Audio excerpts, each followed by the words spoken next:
하나님의 말씀은 요한계시록 1장 1절에서 20절까지 말씀을 제가 한번 봉독하겠습니다. 요한계시록 1장입니다. 요한계시록 1장 1절에서 20절입니다.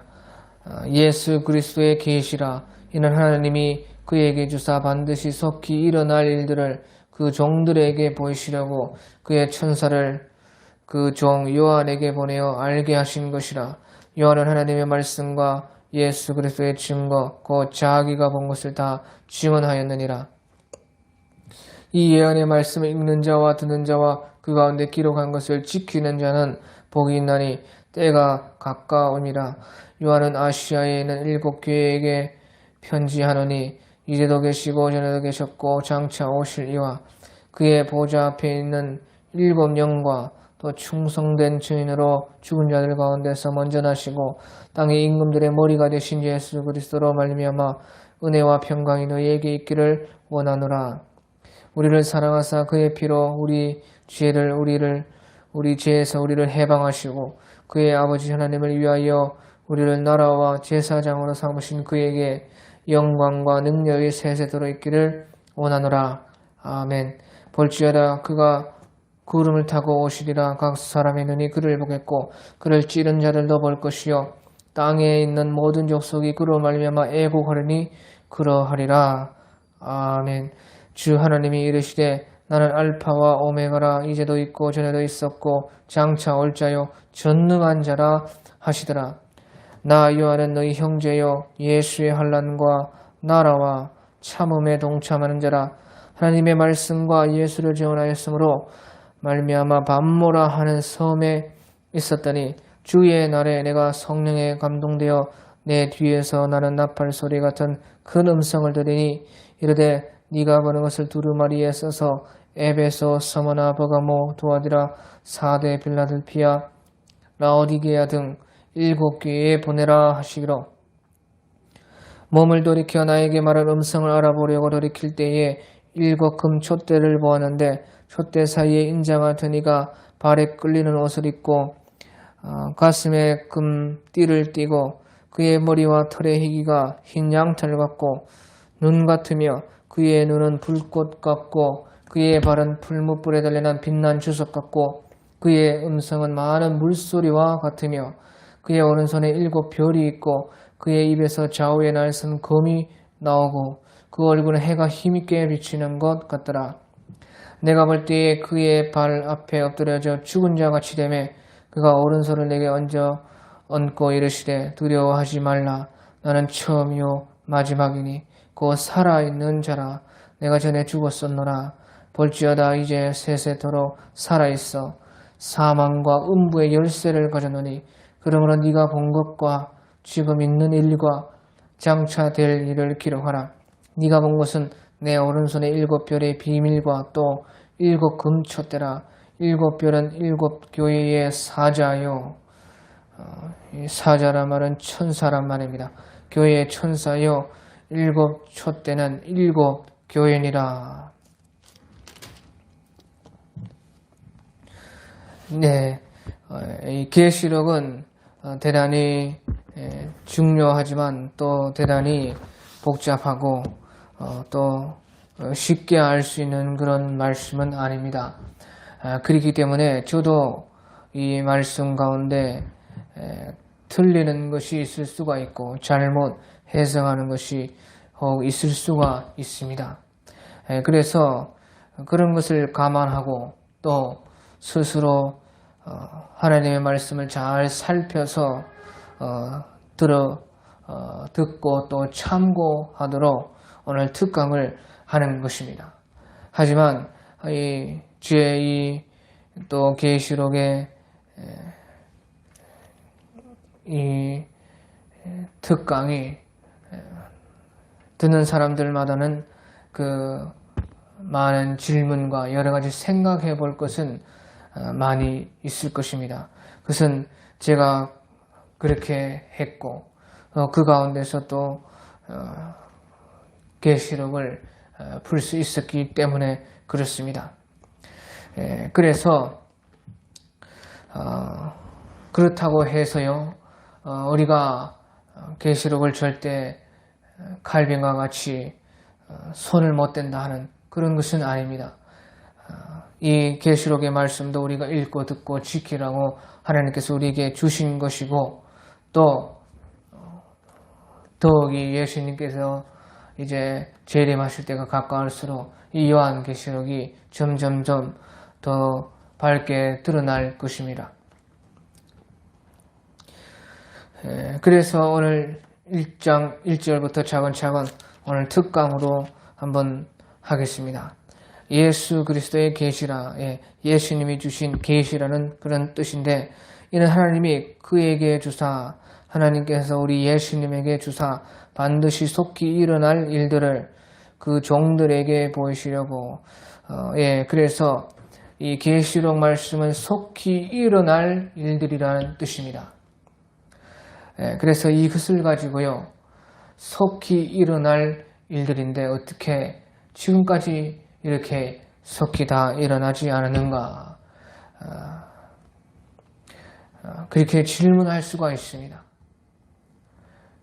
어떻게 2000년이 넘는 시간이 속히인가? 그래서 어떤 사람들은 이 요한계시록이 이미 다 이루어진 말씀이다, 그렇게 말을 합니다. 그리고 예수님 재림만 이루어지지 않았고 다 이루어졌다, 그렇게 말하는 사람도 있지만, 그렇다면 요한계시록의 이런 하나님의 말씀들이 어찌 우리와 상관이 있겠습니까? 그래서 그것은 절대 아니고요, 속히 일어날 그런 일들이라는 뜻은, 이 요한계시록은 유대인들을 향해서 계시한 말씀입니다. 그래서 역사라는 것은 모든 하나님의 나라와 하나님의 구원 역사가 유대인들을 중심으로 해서 이루어집니다.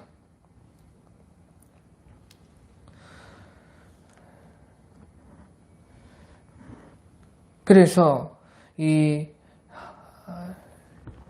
요한계시록도 유대인들, 다시 말하면 믿는, 예수님을 믿는 유대인들을 중점으로 해서 이 하나님의 말씀을 기록하면서, 영적으로는 또 이방인들도 영적 유대인으로서 영적 유대인이 우리가 되지 않았습니까? 혈통으로는 유대인이 아니지만 영적으로 우리가 아브라함의 믿음의 자손이 되었습니다. 그래서 그 영적 유대인들을 포함해서 중점적으로는 실제 믿는 유대인들을 향해서 요한계시록이 계시된 것입니다.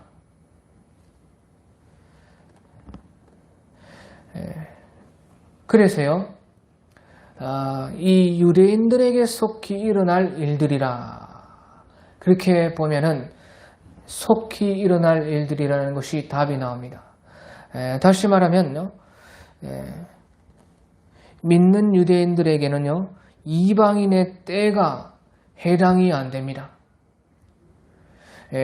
다시 말하면 예수님께서 누가복음 21장 24절에 이 예루살렘이 멸망하고 나서 이방인의 때가 차기까지 발필이라.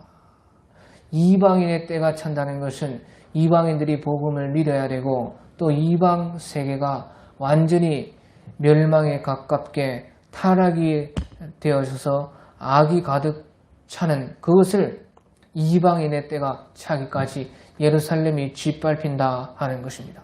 그래서요, AD 70년에 예루살렘이 멸망을 하고 나서부터 거진 그때부터 지금까지 이방인의 때가 지금 온 것입니다. 그래서 저 예루살렘이 지금 저렇게 이방인들에게 짓밟히고 있는 것입니다. 그래서 이방인의 때는 언제까지냐? 이방인의 때가 짓밟힌다 하는 것은 곧 성전이 다시 예루살렘 가운데 설 때, 그때까지 이방인의 때가 됩니다. 그래서요, 마지막 때가 되면은 예루살렘이 다시 재건이 되고 거기에 성전이 다시 이미 이제 이스라엘 민족은 1948년도에 다시 세워졌지 않습니까? 하지만 지금 성전이 세워지지 않았습니다. 그래서 성전이 세워지고 이제 예수님 재림 직전에 적그리스도가 7년 정도 되었을 때에 적그리스도가 평화의 언약의 조약을 맺을 그때까지가 이제 이방인의 때인 것입니다. 그리고 나서 그때쯤이 되면은 이제 이스라엘 가운데 14만 4천과 같은 믿는 자들이 생깁니다. 그렇게 봤을 때요, 이 믿는 유대인들에게는 이제 이 요한계시록의 계시가 속히 일어나는 것입니다. 그래, 유대인들에게는 이방인의 때가 해당이 되지 않는 것입니다. 그러니까 2000년이 지금으로 보면은요, 2000년이 넘는 이 세월이 유대인들에게는 상관이 없는 것입니다. 그러니까 2000년을 빼고 계산을 해보면은 마지막 때에 예수님 재림 전에 14만 4천과 같은 믿는 사람들의 입장에서 보면은 이제 이 계시록의 말씀이 실행되기까지에 얼마 남지 않은 속히 될 일이 되는 것이에요. 그래서 요한계시록이라는 이 계시는 유대인을 중심을 향해서 썼고 거기에 이제 믿음으로 유대인이 된 이방인들에게도 이 말씀을 곁들여서 우리가 보게 되는 것입니다. 하지만 저 유대인들은 지금까지 믿지를 않고 있다가 믿는 자들이 그렇게 생겼을 때에 이 말씀을 읽어보면요, 그때는 벌써 마지막 때이기 때문에 속히 일어날 일이 되는 것이에요. 그래서 요한 사도께서 이 반모섬에서 요한 계시록을 쓸 때가 벌써 예수님께서 죽으시고 부활하신 지 한 60년 후의 일입니다. 그러니까 이제 벌써 예루살렘이 2차로 예루살렘이 완전히 멸망된 것이 벌써 20년 그 후에 AD 90년쯤에 그렇게 요한계시록이 기록이 되었습니다. 그렇기 때문에 이제 믿는 유대인들의 입장에서 이방인의 그 2000년이 넘는 때를 빼고 계산해 보면은 속히 될 일이 되는 것이에요. 그래서 다니엘서 9장에 보면요, 9장 27절에 보면 70주의 그 예언이 나오는데요, 69일에까지는 예언 성취가 되었지만 다니엘서 9장 27절에 한 일회를 남겨두고 그 예언이 중단이 되어서 지금까지 이루어지지 않았습니다. 그래서 예수님께서 다니엘에 말한 바 멸망에 가정한 것이 거룩한 그 성전에 선 것을 보거든, 그렇게 말씀하셨는데, 예수님께서 죽으시고 부활하시고 승천하신 후 40년 뒤쯤에 예루살렘이 멸망했을 때에도 멸망에 가정한 것이 하나님의 거룩한 곳에 서지 않았습니다.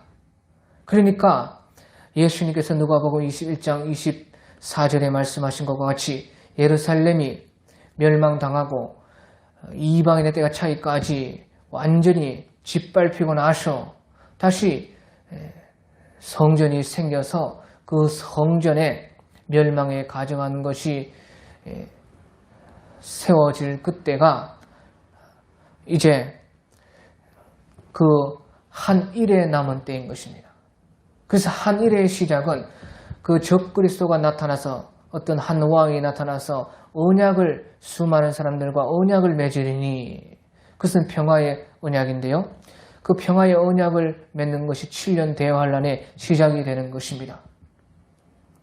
그래서 일반 세상에서는 평화가 옵니다. 그것은 다니엘서를 자세히 보면 그냥 언약으로 되어 있지만 그것이 평화의 언약이라는 것을 다니엘서를 읽어보면 나옵니다. 그런데 예수 믿는 사람들에겐 그것이 제일 고통이 되는 그런 때다는 것이에요. 다시 말하면 예수 믿는 사람들만 핍박을 하고 이 세상에서는 평화가 온다는 것입니다. 그러니까 예수만 안 믿으면 세상에 그렇게 좋은 세상이 없는 그런 7년의 시작이 적 그리스도와 세상과의 언약으로 말미암아 되고 그 절반에 3년 반이 지났을 때에 그 절반에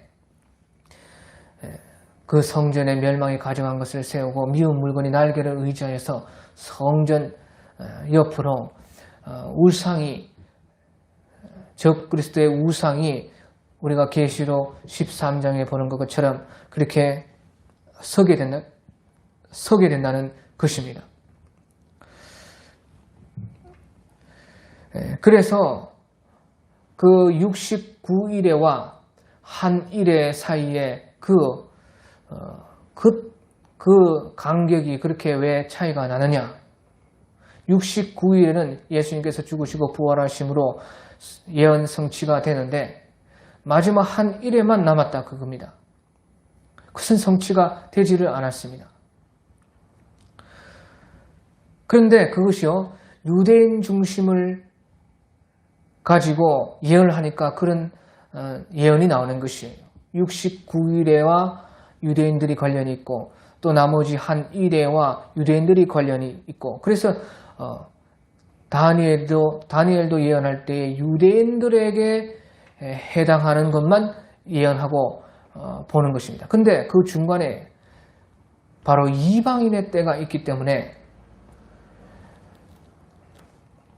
그렇게 큰 간격이 생겼다 하는 것입니다. 하지만 예언은 이방인의 때를 빼고 유대인을 관점으로 해서 역사는 실질적으로도 유대인의 중심으로 다 일어나는 것입니다. 우리는 혈통이 아니라 영적 유대인으로서 참석하는 것이에요. 자, 그래서 마지막 믿는 유대인들의 관점에서 보면 그것은 속히 일어날 일들이고 그 종들에게 보이시려고 그 종들에게 보인다는 것은 바로 예수님을 믿는 사람들에게 보인다는 뜻입니다. 이것이 그 종들에게 보이려고 해서 어떤 사람들은요 저에게 말하기를 이것은 주님의 종들에게 보내는 것이 아닌가, 그런 사역자들에게 보내는 것이 아닌가 그렇게 말하는 사람이 있었는데요. 그것은 성경의 용어와 지금 우리가 쓰는 주의 종이 누구인지 그런 것을 헷갈려서 그렇게 말하는 것입니다.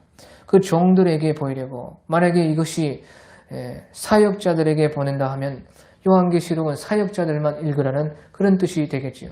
그러니까 이것은 그 종들에게 보이신다는 것은 예수님을 따르고 믿는 모든 사람들에게 보이시려고 그의 천사를 그 종 요한 사도에게 보내어 알게 하신 것이라. 그리고 나서 이제 3절에 보면요. 이 예언 말씀을 읽는 자와 듣는 자와 그 가운데에 기록한 것을 지키는 자가 복이 있나니 때가 가까움이라. 때가 유대인들의 관점에서는요. 유대인들이 믿기 시작하고 믿는 자들이 나타날 때에 그때는 재림이 임박하신 때이기 때문에 때가 가까운데 이것을 그때에 믿는 자들은 읽는 자와 듣는 자와 그 가운데서 기록한 것을 지키는 자는 복이 있다. 우리는 영적 유대인으로서 또 이 계시록을 읽고 듣고 지켜야 된다 하는 것입니다. 그래서 읽는 자, 듣는 자, 그리고 지키는 자, 읽고 듣고 지켜야 복이 있다는 것이에요. 읽기에서 끝나도 안 되고 듣기에서 끝나도 안 되고 지키는 자가 하나님의 말씀은 모든 말씀이 다 지키는 자가 복이 있는 것입니다. 이 요한계시록도 지키기 위해서 읽어야 된다는 것이에요. 그래서 요한계시록을요, 우리가 지키기 위해서 읽으면은 요한계시록을 깨달을 수가 있습니다.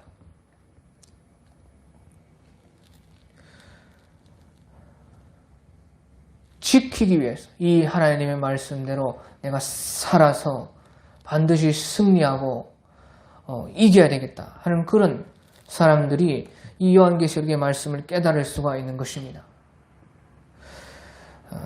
환난 전에 휴거를 받는 그런 사람들은요, 이 말씀을요, 자기들은 휴거를 받기 때문에 이 하나님의 말씀이요, 해당이 안 되기 때문에 이 하나님의 요한 계시록의 이 계시는 밑에 남아있는 사람들에게 휴거받지 못하고 밑에 남아있는 사람들에게 해당된다고 그렇게 말을 합니다. 그러면 이 말씀이 틀린 말이 되지 않겠습니까? 그래서 그 사람들은요, 읽고 듣고 지키지는 않아요. 왜? 지킬 필요가 없이 휴거받으니까 필요가 없다는 것이에요. 하지만 읽고 듣고 지켜야 복이 있다는 것입니다. 자, 그러면서 4절에 요한은 아시아에 있는 7 교회에 편지하노니 이제도 계시고 전에도 계셨고 장차 오실 이 예수님을 말씀하시는 것입니다. 그리고 예수님께서 이제도 계시고 전에도 계셨고 장차 오실 바로 예수님이 하나님이시다 하는 뜻입니다. 그래, 예수님이 하나님이시고 그의 보좌 앞에 있는 7 영과 그 예수님은 또 성령으로 우리에게 오시고 성령이 예수님이다 하는 그런 뜻입니다. 그의 보좌 앞에 있는 7 영은 성령을 가리키는데 성령께서 바로 예수님이시다. 그런 말이고요. 또 예수님은 5절에 충성된 증인으로서 죽은 자 가운데서 먼저 나시고, 충성된 증인이시고, 그래서 우리가 예수님의 말씀을 듣는 것이고요. 또 죽은 자들 가운데서 먼저 일어나신 부활의 첫 열매이신 예수님이시고, 또 땅의 임금들의 머리가 되신 예수 그리스도로 말미암아 은혜와 평강이 너희에게 있기를 원하노라. 그래서 예수님 바로 땅의 모든 왕의 왕이신 예수님이다. 구약의 말로 하면 만군의 여호와, 만군의 예수님이시다 하는 그런 뜻입니다. 그러면서 또 5절 끝에 보면 우리를 사랑하사 그의 피로 우리의 죄에서 우리를 해방하시고, 그래, 사랑이라는 것은요, 사랑이라는 것은 그 예수님의 사랑을 받는 것이 곧 사랑입니다. 예수님의 사랑을 받는 것이 사랑이다 하는 것이.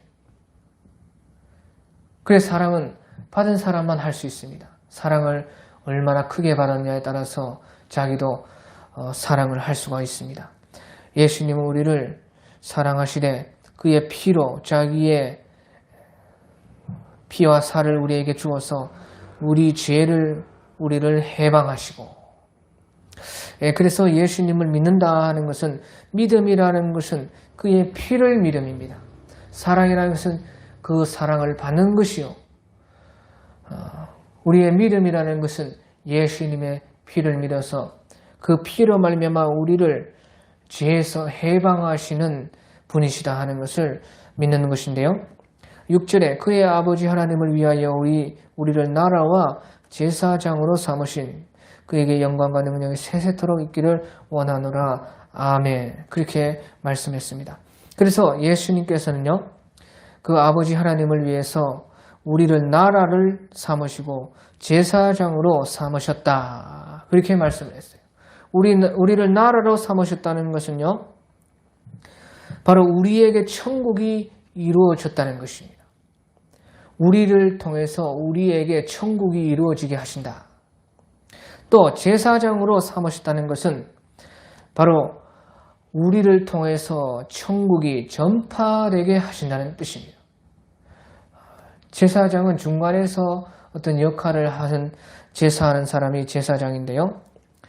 그래서 우리를 제사장으로 삼아서 우리를 먼저 나라를 삼으시고 우리에게 천국이 이루어지도록 해주셨고, 또 예수님은 우리를 제사장으로 삼아서 우리를 통해서 그 천국이 전파되게 해주신 분이 예수님이시다.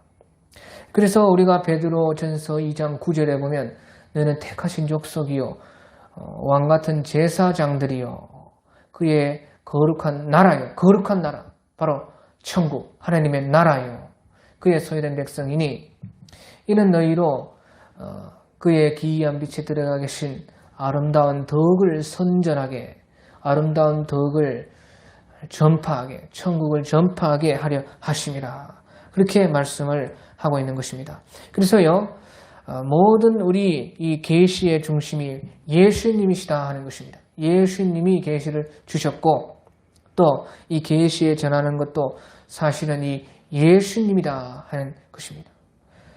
그래서 예수님으로 말미암아요 은혜와 평강이 너희에게 있기를 원하노라. 은혜와 평강은 예수님으로 말미암아 있고, 또 그에게 능력과 영광과 능력이 세세토록 있기를 원하노라. 또 영광과 능력을 받으시는 분도 예수님이고, 우리에게 은혜와 평강을 주시는 분도 예수님이고, 또 우리가 영광과 능력을 드려야 될 분도 예수님이다. 모든 것은 예수님이 중심입니다. 그래, 아멘, 아멘이라는 것은 진실로 그렇다는 것이에요. 그게 볼지어다 그가 구름을 타고 오시리라. 예수님이 구름을 타고 재림을 하신다는 것이고, 각 사람의 눈이 그를 보겠고 그를 찌른 자들을 볼 것이요 땅에 있는 모든 족속이 그로 말미암아 애곡하리니 그러하리라. 또 아멘, 진실로.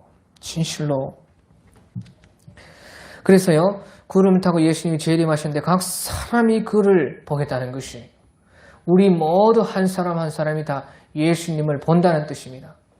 그래서 예수님께서 말씀하시기를 말세가 되면 그리스도가 여기 있다 저기 있다 할 텐데 그것을 절대 믿지 마라. 내가 올 때는 번개가 동에서 서에서 동으로 번쩍인 같이 그렇게 오리라. 각 사람이 다 볼 수 있게끔 오신다는 것이에요. 그런데요, 스가랴 14장 4절에 보면요, 거기에 보면 예수님께서 예루살렘 동편 감람산에 오신다 하고 재림할 장소를 예수님께서 말씀해 주셨습니다.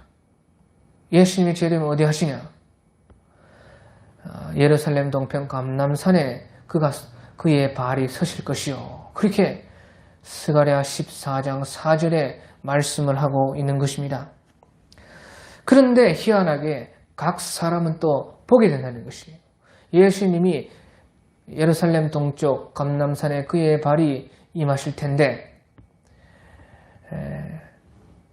각 사람은 또한 전 세계의 각 우리는 다 본다는 것입니다. 또 그를 찌른 자들이 볼 것이요. 그를 찌른 자들은 바로 유대인들입니다. 그래서 이것은 스가랴 12장 10절에 그때에 다윗과 예루살렘 거민들에게, 다윗의 족속과 예루살렘 거민들에게 은총과 강구하는 심령을 부어주리니 그를 찌른 자들도 그를 볼 것이요 그때 애통하기를 독자가 애통하는 것 같이 장자가 애곡하는 것 같이 그러하리라. 그렇게 스가랴 12장 10절에 예하는 말씀대로요, 예수님을 십자가에 못 박은 유대인들도 이제 다 재림하신 예수님을 본다 하는 것입니다. 또 땅에 있는 모든 족속이 그로 말미암아 애곡을 하리라. 땅에 있는 모든 족속이 예수님이 오시는 것을 보고 애곡을 한다는 것입니다. 그런데 그때에 우리가 스가랴 13장 1절에 보면요, 스가랴 13장 1절에 보면 그날에 죄와 더러움을 씻는 셈이 다윗의 족속과 예루살렘 주민을 위하여 열리리라. 그래서 예수님께서 재림하는 것을 보면서 저 유대인들은 죄와 더러움을 씻는 셈이 열려서 회개한다는 것이에요. 그 전까지는 14만 4천인과 같은 많다면 많다고 할 수 있지만 이스라엘 지금 인구가 800만인데요. 800만에 14만 4천이면 적은 숫자죠.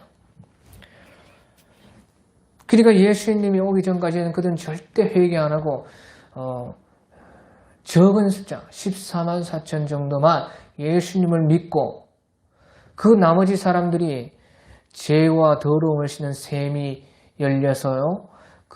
그날에 예수님이 재림하시는 것을 보면서 믿게 되는 것입니다. 또 모든 땅에 있는 족속들이 그로 말미암아 애곡하리니 이 애곡은 회개의 애곡이라 우리가 할 수가 있습니다. 그러하리라. 아멘. 또 8절에 보면 주 하나님이 이르시되 나는 알파와 오메가라 이제도 있고 전에도 있었고 장차 올 자의 전능한 자라 하시더라. 이것은 주 하나님이 이르시되 나는 알파와 오메가요 이제도 있고 전에도 있었고 장차 올 자의 전능한 자라 그렇게 말했는데요. 이것은 바로 예수님이 하나님이라는 것이. 그래서 사실은 계시록에도 그렇고 성경 전체에 그렇고 제일 중요한 것은 무엇이냐? 예수님은 하나님이시다. 이것입니다. 예수님은 하나님이시다. 우리가 죽기 전에 마지막 설교할 말이 있다면 예수님은 하나님이시다. 주는 나의 그리스도여 나의 하나님이십니다. 그것이 사실은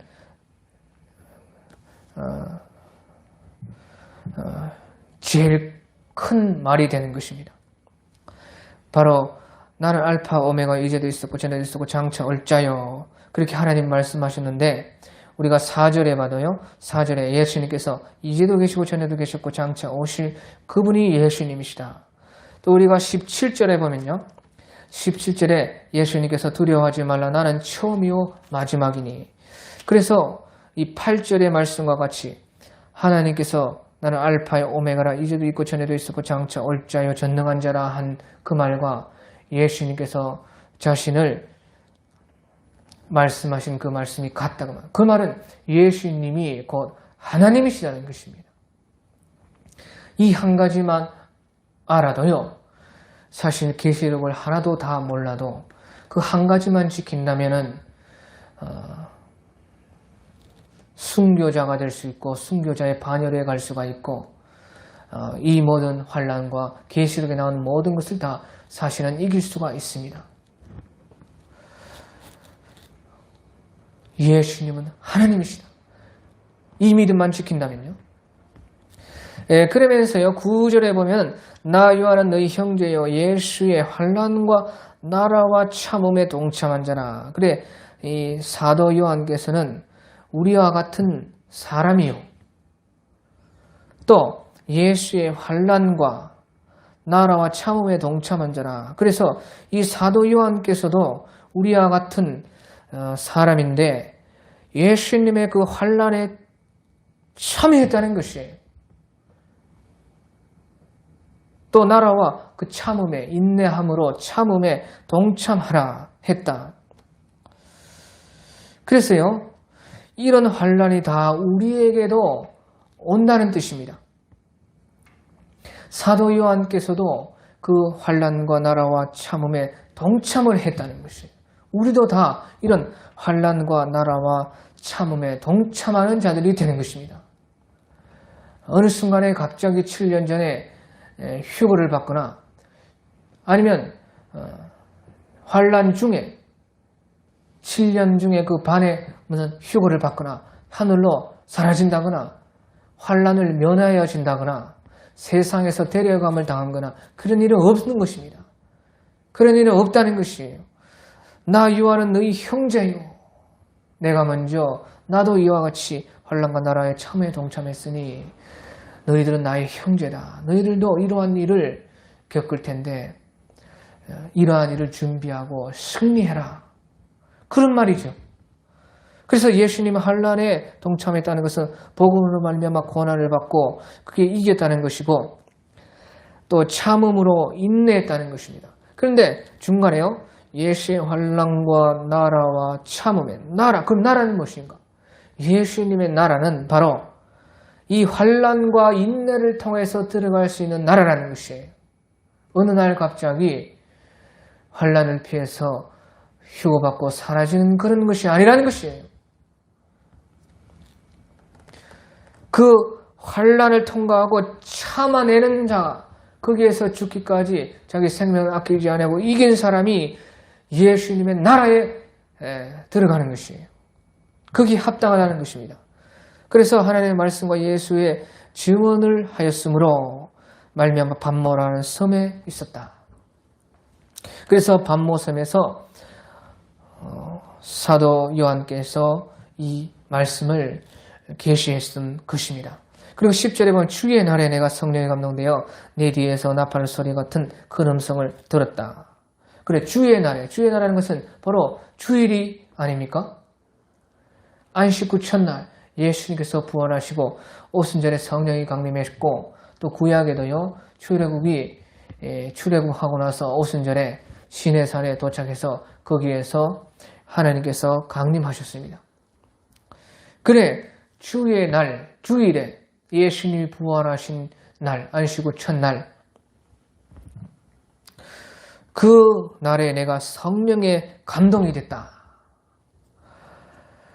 그래서 하나님의 계시를 받기를 네가 보는 것을 두루마리에 써서 에베소, 스무나, 버가모, 두아디라, 사데, 빌라델피아, 라오디기아 등 7개에 보내라. 그렇게 말씀을 하셨습니다. 이 7개는 바로 우리 모든 시대의 교회를 대표하는 그런 교회입니다. 다시 말하면 예수님께서 초림하시고 재림할 때까지 있는 모든 교회가 이 7교회에 들어가고 또 7교회에 하나님께서 예수님께서 말씀하셨던 그런 것들이 다 우리 모든 세상에 있는 교회들에게 있다는 것이, 어떤 교회는 이런 모습으로 어떤 교회는 저런 모습으로 다 우리 모든 시대의 교회가 이 7교회에 속한다는 것이고 7교회는 곧 세상 전체 예수님이 초림하시고 재림하시기까지 있는 모든 교회를 대표한다는 뜻입니다. 그러면서요, 몸을 돌이켜 나에게 말한 음성을 알아보려고 돌이킬 때에 7 금초대를 보았습니다. 이 7 금초대는 20절에 나오는 것처럼 7교회를 말합니다.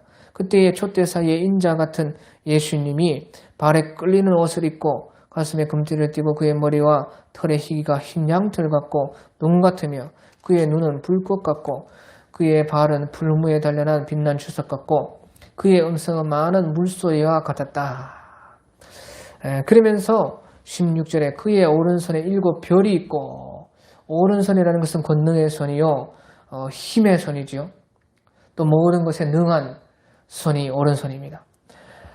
거기에 7 별이 있었다. 7 별은 우리가 20절에 보면은 교회의 사자다, 그렇게 말을 하고 있습니다. 이 교회의 사자라는 것은 앙겔로스라는 천사를 말하는데요. 7 촛대는 7 교회라. 그래서 7 촛대라는 비유적인 것이 곧 현실에서는 7 교회라는 것이고, 또 7 별은 7 교회의 사자요. 그래서 사자라는 것은 앙겔로스, 그 천사를 말하는데요. 이 앙겔로스는 또 천사를 말하지만 이 사역자를 말합니다. 사역자. 그래서 하늘의 사역자는 천사고, 이 땅의 사역자는, 이 땅의 앙겔로스는 곧 교회의 사역자를 말하는 것입니다. 그래서 7 별은 7 교회의 사역자라, 그렇게 말을 할 수가 있습니다. 만약에 근데요, 7 교회의 사자가 7 교회의 천사들이다. 그 천사라고 하면요, 우리 2장에도 보듯이요, 2장부터 3장까지 그 7 교회의 사자들에게 편지를 하는데 7 교회의 천사가 편지를, 요한 사도가 주는 편지를 어떻게 받겠습니까? 그 영의 존재인데. 그러니까 보십시오. 해석이 7 촛대도 비유적인 것에서 현실적으로 오는 것입니다. 일곱 촛대의 비유는 바로 현실의 교회다. 또 일곱 별은 그러면 무엇인가? 일곱 별의 비유적인 것이 영적인 것, 하늘의 것이라고 하면은 앞에 일곱 촛대를 일곱 교회라 한 것과 다르게 되지요. 그러니까 일곱 별이라는 것은 교회의 사자들인데 그 사자들이라는 것은 곧 땅의 현실의 교회의 사역자다. 그래 하늘의 사역자가 하늘의 앙겔로스, 하늘의 천사고 땅의 교회의 사역자는 교회의 앙겔로스, 교회의 사자다 하는 것입니다. 자, 그래서요, 오른손에는 일곱 그 교회의 사역자들이 있고, 그런데 그의 입에서 좌우의 날성검이 나온다. 그리고 그 얼굴은 해가 힘있게 비치는 것 같더라. 그래, 그의 입에서 좌우의 날성검이 나온다는 것은요, 우리가 계시록 19장 15절에 봐도 그 입에서 예리한 검이 나와서 사람들을 적 그리스도, 거짓 선지자, 영, 그들을 따르던 사람들을 죽인다. 그렇게 말을 하고 있어요. 그래서 예수님의 입에서요, 좌우의 날성 검이 나온다는 것은 예수님의 말씀이 사람을 살리기도 하고 또 19장 15절과 같이 예수님의 입에서 말씀이 사람들을 검이 되어서 또 심판하고 죽이기도 한다.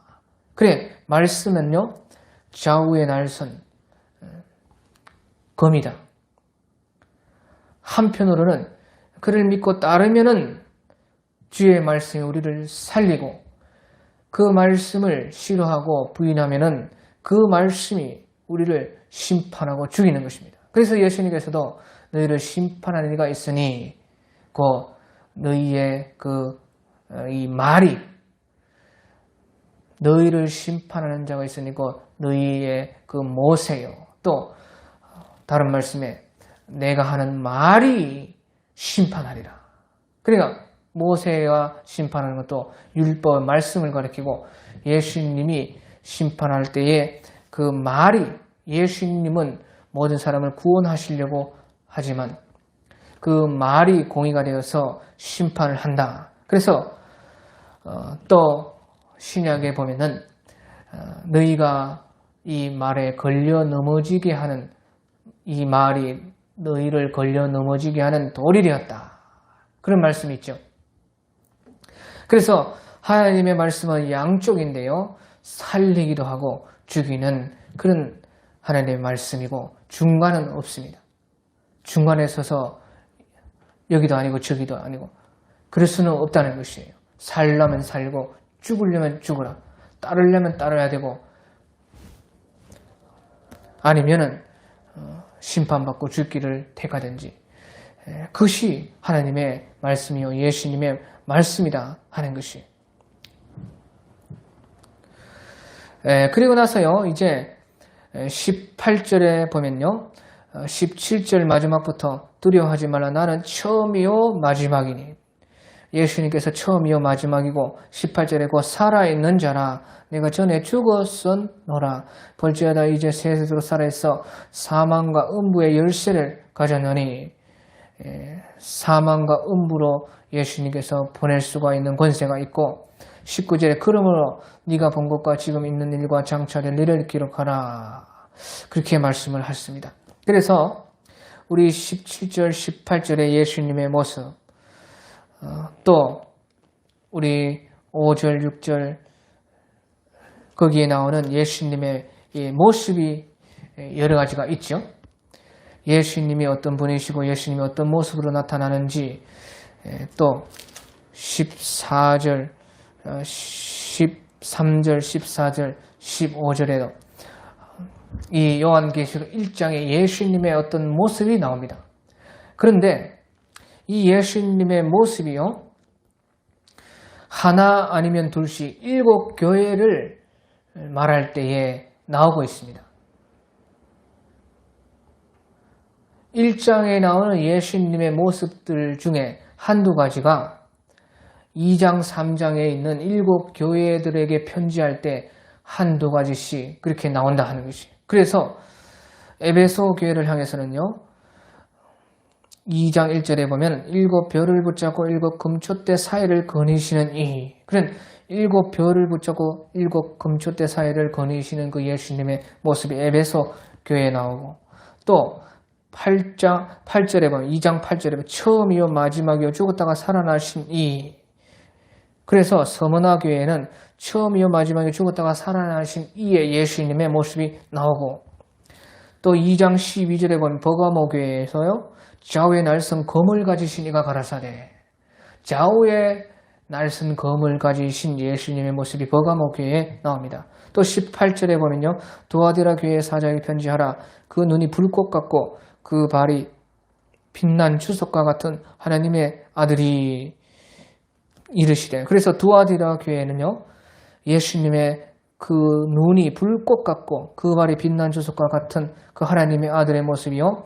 1장 15절의 모습이 또 나오고, 3장 1절에 보면 사대교회에 편지하라. 하나님의 일곱 영과 일곱 별을 가지시니가 이르시되. 그래서 사대교회에는 하나님의 일곱 영과 일곱 별을 가지신 예수님의 모습이 나오고, 또 3장 7절에 보면 빌라델피아 교회에요. 빌라델피아 교회에게 편지하라. 거룩하고 진실하사 다윗의 열쇠를 가지신 이가. 그러면서 거룩하고 진실하사 다윗의 열쇠를 가지신 그 예수님의 모습, 바로 1장 18절에 사망과 음부의 열쇠를 가지신 그 예수님의 모습이 또 나옵니다. 그리고 마지막으로 3장 14절에 보면요. 라우디아 교회의 사자에게 편지하라. 아멘이시여 충성되고 참된 증인이시여 하나님의 창조의 근본이신 그 예수님의 모습. 그러니까 보시죠. 아멘이시여. 이 아멘도 중요하다는 것이에요. 아멘이라는 것은 진실로 진실로. 요한복음에 예수님께서 아멘 아멘 진실로 진실로 너희에게 이르노니 그렇게 할 때에 그것이 아멘 아멘입니다. 아멘은 진실로 내가 믿습니다. 그 아멘, 그 아멘이 바로 예수님이라 하는 뜻입니다. 아멘이시고 1장 6절에 나오는 그 아멘이 바로 예수님이시고 충성되고 참된 증인이시고 창조의 근본이신 그 1장 5절의 그 모습의 예수님이요 라우디게아 교회에 나옵니다. 그래서요 예수님의 모습이 각 교회마다 한두 가지씩 나타나고 다 다른 모습이 나타났다는 것이에요. 그리고 이 말은 무슨 말이냐? 그래서 7교회에 소개된 예수님의 모습이 하나둘씩 들어있는데 이는 모든 교회를 합하여서 온전한 예수님의 모습을 이룬다 하는 것입니다. 모든 교회가 7교회는 신약에 있는 모든 교회를 대표합니다. 그래서 모든 교회들이 합할 때에 바로 온전한 예수님의 모습을 이룬다는 것이에요. 그래서 우리가 하나님의 일을 할 때는 어떤 교회는 이런 일들을 열심히 하고 어떤 교회는 또 저런 일들을 열심히 하고 그런 많은 크고 작은 모습들이 다 합쳐질 때에 온전한 예수님을 나타내고 또 교회는 실질적으로는 예수님 안에서 온전할 수 있고 예수님 안에서 다 하나다 하는 그런 뜻입니다. 그러면서요 19절에 이제 마지막으로 19절에 그러면 네가 본 것과 지금 있는 일과 장차 될 일을 기록하라. 근데 본 것은 바로 2장 3장입니다. 그래서요 20절에 보면 네가 본 것은 해석이 나옵니다. 내 오른손에 7 별의 비밀과 또 7 금촛대라. 7 별은 7 교회의 사자요 7 촛대는 7 교회니라. 그렇게 해서요 본 것은 바로 2장 3장에 7 교회다 하는 것입니다. 본 것. 요한 사도에서 본 것은 2장 3장을 말하고요. 또 계시록에는 본 것과 지금 있는 일과 장차 될 일이 있는데요. 지금 있는 일은요. 4장 5장을 말합니다. 지금 있는 일. 그 당시 사도 요한께서 하늘로 끌려 올라가 가지고 다시 말하면 그 영혼이 하늘에 가서 거기에 일어나는 일들을 본 지금 있는 일, 그것이요 4장 5장에 있습니다. 그리고 나머지는요 다 장차될 일입니다. 장차될 일. 그래서요 장차될 일이 제일 사실은 분량이 많고 중요하기도 합니다. 그런데요 이 장차될 일은요 신약 시대에 일어날 일도 있고 또 장차 신약 시대에 일어나는 일들, 그리고 이제 특별히 제일 중요한 것이요 이제 7년 대환란 가운데 후 그 7년 대환란 중에 반, 3년 반, 3년 반을 나누면 그 후 3년 반에 대해서 제일 많습니다. 그래서 요한계시록을요 3년 반이라 할 때는 전부 다 후 3년 반을 말합니다. 어떤 분들은요 전 3년 반이 있고 뭐 후 3년 반이 이렇게 있다. 그래서 이것은 전 3년 반이고 이것은 후 3년 반이고, 그렇게 성경은 그렇게 말하지 않는데 자신들이 해석에 따라서 그렇게 가르는 사람들이 있습니다. 하지만요 이 모든 계시록에 나오는 3년 반이라는 것은 다 마지막 7년 대환란이 대환란이라면 대대환란, 다시 말하면 다니엘서 9장 27절에 7년의 그 절반에 3년 반이 지나고 나서 이제 3년 반 남았을 때에 성전에 제사를 폐하고 성전 모퉁이에 날개를 의지하여서 미운 물건을 세우는, 그 말은 앞에 3년 반보다요 뒤에 3년 반의 그 핍박이 제일 강하다는 것이에요. 그래서 앞에 3년 반에서는요 7년 남았을 때에 적그리스도가 평화의 조약을 맺으면서 그때는요 예수 믿는 사람들을 핍박하지만은 유혹하고 회유하려고 합니다. 예수만 안 믿으면 이 세상의 모든 좋은 것을 얻을 수가 있다. 평화를 볼 수가 있다. 그렇게 유혹하고 괴롭히고 그렇게 핍박을 하다가 이제 3년 반이 지나서 3년 반이 남았을 때는 어마어마한 핍박을 그때부터는 한다는 뜻입니다.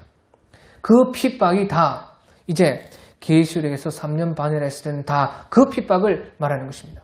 그것은 왜 그런지요?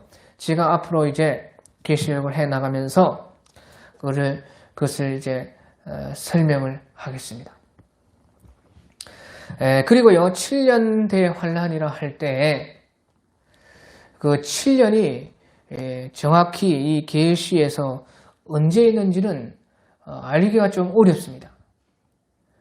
근데 이제 3년 뒤에 남은, 제일 끝에 남은 3년 반은 바로 알 수가 있어요, 우리가.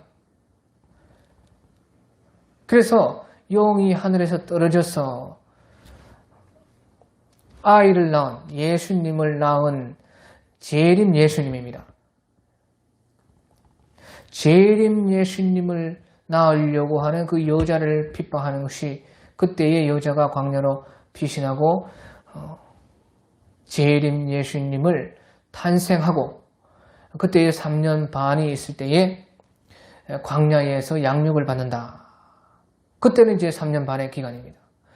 그리고 적그리스도가 나타나서 사람들에게 짐승의 표를 받게 하는 그때도 요한계시록 13장 또 17장에 보면 3년 반이라. 그리고 두 증인이 증거하는 그 기간도 3년 반이라. 그래, 3년 반 그 기간은 우리가 쉽게 알 수가 있어요. 하지만 이 7년이 언제 시작되는가? 7년이 확실히 시작되는 것은 바로 다니엘서 9장 27절에 적그리스도가 모습을 완전히 드러내서 7년의 언약을, 사람들과 한 일회의 언약을, 평화의 조약을 맺을 때는 7년이 됩니다. 그런데 이 계시록에서요 이제 다섯째 나팔을 보면요, 다섯째 나팔 때에 하늘에서 한 별이 내려서 무저갱의 열쇠를 가지고 무저갱을 여니까 거기에서 한 왕이 나오는데 그것이 아바돈이요 아볼루온이라 이렇게 말을 했어요. 그래서 그 아바돈이라 아볼루온이라는 것은 이제 무적행에서 나온 적 그리스도를 말합니다. 그래서 그 영적으로는 적 그리스도의 영이 완전히 이제 활개치는 것이 다섯째 납할 때에 적 그리스도의 영이 무적행으로부터 올라와요. 그런데 그것은 영적인 것이고요. 그때부터 이제 7년이 된다. 그렇게 볼 수가 있습니다. 그런데요, 적 그리스도는요, 이 땅의 사람이거든요. 사람의 모습을 가졌지만은 그 안에 적 그리스도의 영이 들어가서 그 사람을 적 그리스도로 만드는 것이거든요. 그러니까 다섯째 나팔 전부터가 벌써요, 적 그리스도가 활동하고 있을 수가 있다 그 말이에요. 그런데 다섯째 나팔이 불리고 나서 무적행에서 그 아바돈이라 하는 아볼루온이라는 파괴자가 나와서 그 적 그리스도의 정해진 그 왕에게 들어가고, 그때부터 본격적으로 이제 적 그리스도의 활동이 시작되는 것이고, 그러면요, 그가 한 언약, 평화의 언약, 그 거짓 평화입니다. 거짓 평화인데 3년 반 후에는 그것을 완전히 깨버리고 완전한 그 3년 반의 핏방으로 들어가는 그 적 그리스도가 이제 언약을 맺음으로써 7년은 확실하게 시작이 됩니다. 그리고요, 예루살렘 성전이 지금도 건립이 되려고 하고 있는데, 그 예루살렘 성전은 그 7년 전에 무조건 건립이 되어야지, 7년 되었을 때는요, 7년이 시작되었을 때는 적 그리스도가 그 예루살렘을요, 계시록 11장에 보면요, 11장에 보면은 그때에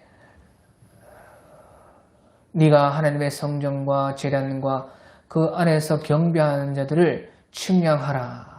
그리고 성전 바깥 마당까지 이방인에게 또 짓밟히리라. 그렇게 말을 했습니다. 그러고 나서 두 증인, 두 선지자, 두 감람나무, 두 촛대의 이야기가 나오는 것이에요. 그래서 3년 반 직전에 그런 일이 있다는 거죠. 그러니까 바깥 마당까지 적 그리스도와 그 무리들에 의해서 짓밟히는데, 그러니까요, 그 적 그리스도가 완전히 활동하기 전에, 완전히 활동하는 것은 이제 7년입니다. 완전히 자기가 적 그리스도라는 정체를 완전히 드러내면서 활동하는 것이 7년 전인데, 그 전에 이제 예루살렘 성전이 다시 제3성전이라는 것이 건립이 되어야지만 되는 것입니다. 그래야 이제 적 그리스도가 등장을 할 수 있다는 것이죠. 그래서 우리가 제3성전이 지금 건립되려고 하고 있는데요, 건립된다면은 이제 7년 대환란이 얼마 남지 않아서 시작이 되고, 적 그리스도가 이제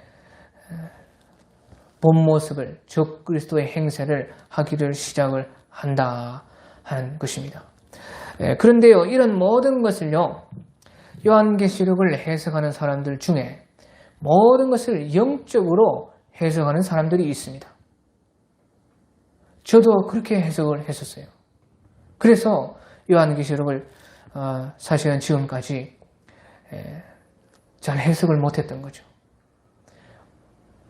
영적으로 해석하는 것은요, 우리 이방인들의 관점입니다. 영적으로 유대인이 된, 영적 아브라함의 믿음의 자손이 된 우리는 영적으로 해석해서 신약시대 전체에 이런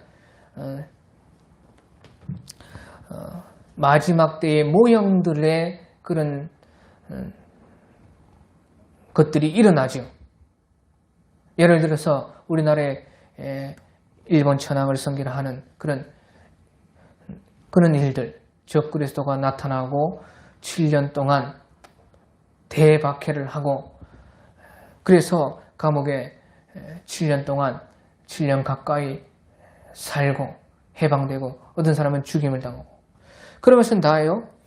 우리 이방인들에게는 또 신학시대 안에서는 영적으로 해석을 해서 거기에서 하나님 말씀을 지키고 듣고 읽고 지킬 수가 있습니다. 하지만요, 제일 중요한 것이 유대인의 관점이라는 것이에요.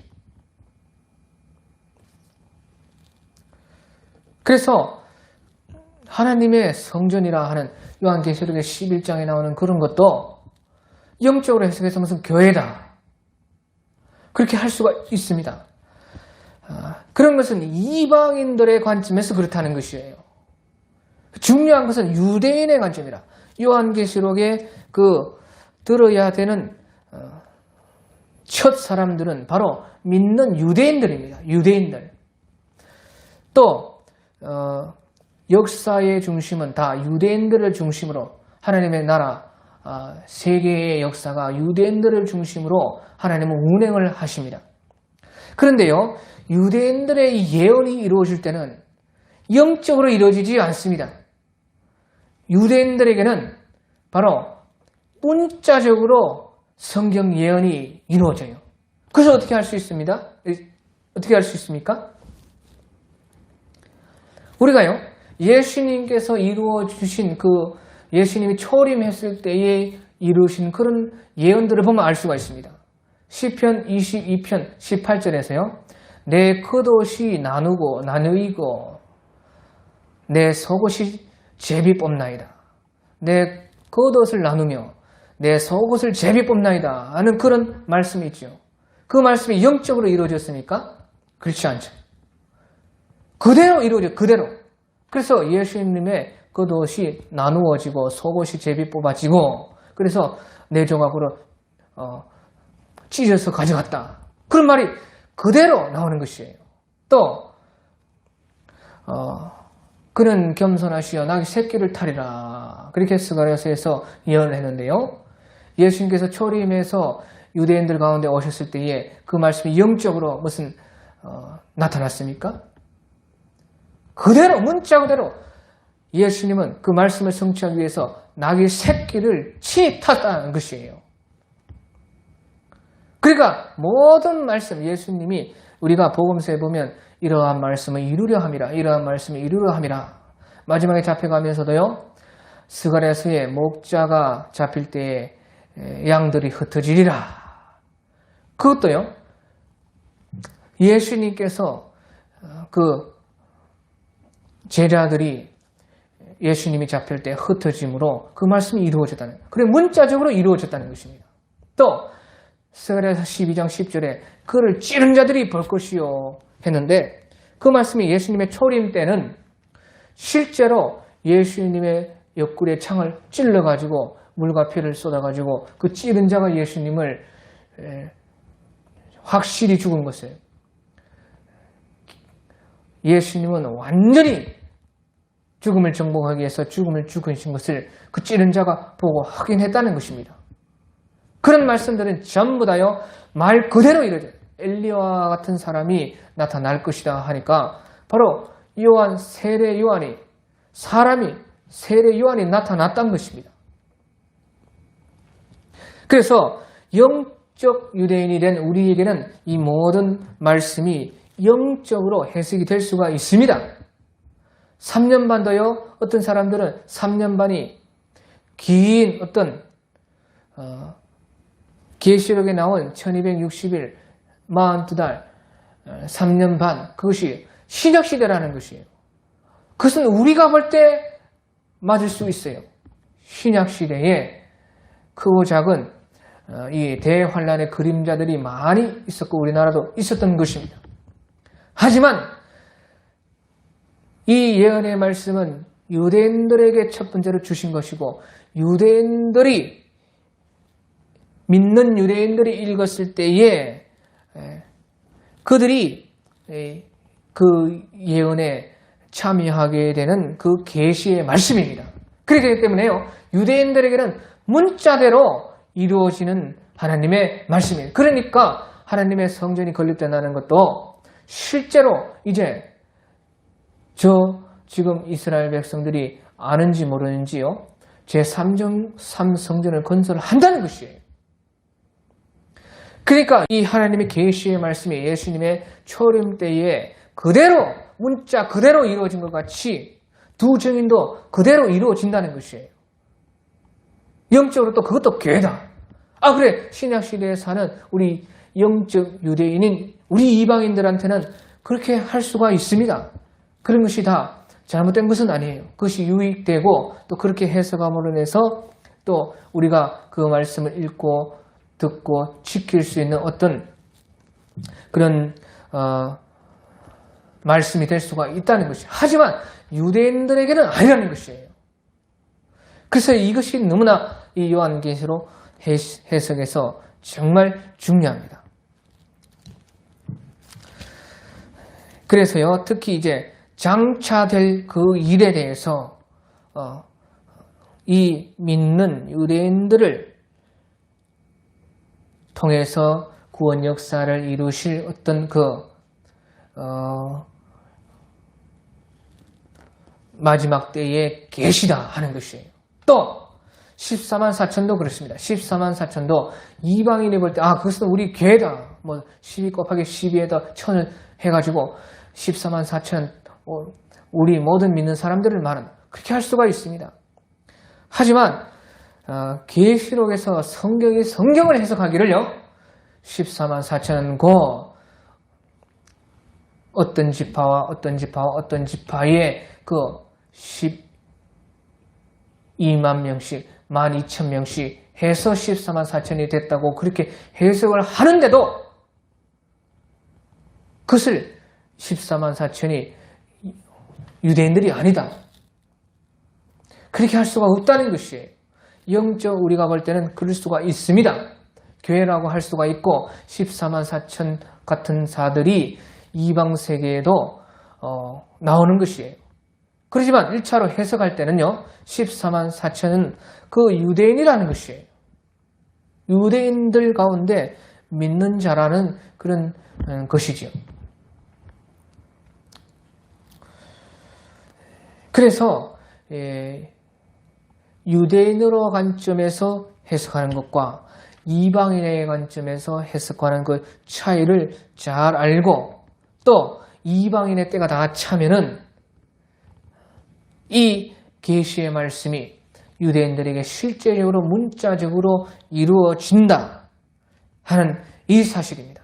그래서 그렇게 보아야지만요, 계시록이 해석이 되고 오늘 말했듯이요, 속히 일어날 일이다. 이런 것도 영적으로 보면 하루가 천년 같고, 베드로전서, 베드로후서, 베드로 사도께서 쓰신 편지에 보면은 주께서는 하루가 천년 같고 그렇다. 그래서 영적으로 속히 일어날 일도 하나님 앞에서는 이틀밖에 지금 기다린 것이 아니다. 그렇게 할 수가 있습니다. 그리고 그러니까 예루살렘 멸망 전 70년 안에 있었던 유대인들에게는 그것이 해당이 되는 것이죠. 그렇지만요, 실제 이제 이 계시의 말씀이 이루어질 때는요, 이제 이방인 때가 끝나고 유대인들이 14만 4천과 같은 믿는 자들이 나타나고, 그때는 벌써 속히 일어날 일이라고 말이에요. 실제로. 그래서요, 이렇게 우리가 보면은 계시록이 정말로 해석이 되고 정말로 우리가 읽고 듣고 지킬 수 있는 하나님의 말씀이다 하는 것을 알게 된다 하는 것입니다. 오늘